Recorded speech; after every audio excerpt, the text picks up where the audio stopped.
Hi friends, good morning. இந்த நம்மளோட கட்டில் ரிவ்யூ கேட்டிருந்தீங்கல்ல, அது போடுறோம் பாருங்கள். இந்த கட்டில் எவ்வளோ சூப்பராக இருக்குதுன்னு மட்டும் பாருங்களேன். அழகாக ஓப்பன் பண்ணி காரில் தாராளமாக கார்லாம் இதை வச்சு கொண்டுட்டு போகலாம். ரொம்ப லென்த்லாம் இருக்காது. இது ரொம்ப யூஸ்ஃபுல்லான கட்டில். நம்ம எங்கே போகிறோமோ அங்கே எடுத்துகிட்டு போயிடலாம். ஒரு சேர் மாதிரி தான். இப்போ இதை ஏற்கனவே ஒரு வீடியோ போட்டேன். அதில் ரிவ்யூ போட்டு காட்ட சொன்னாங்க நிறைய பேர் லைவில். அதை அந்த விரிக்கிறானா விரிச்சிட்டு அவ்வளோதான் முடிஞ்சிச்சு.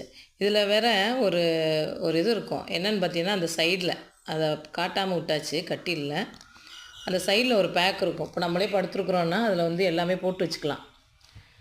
செல்லு, பேனா இந்த மாதிரி ஏதாவது வேணும் அப்படின்னா போட்டு வச்சுக்கலாம். இப்போ பாருங்களேன், இதை மடக்கிறது எவ்வளோ யூஸ்ஃபுல்லாக இருக்குன்ட்டு. அந்த மடக்கியாச்சும் அவ்வளோதான். ஒன்றா சேர்த்து மடக்கி அப்படியே ஒரு இதுக்குள்ளே போட்டு கொண்டுட்டு போயிட வேண்டியதான் அந்த கவருக்குள்ளே.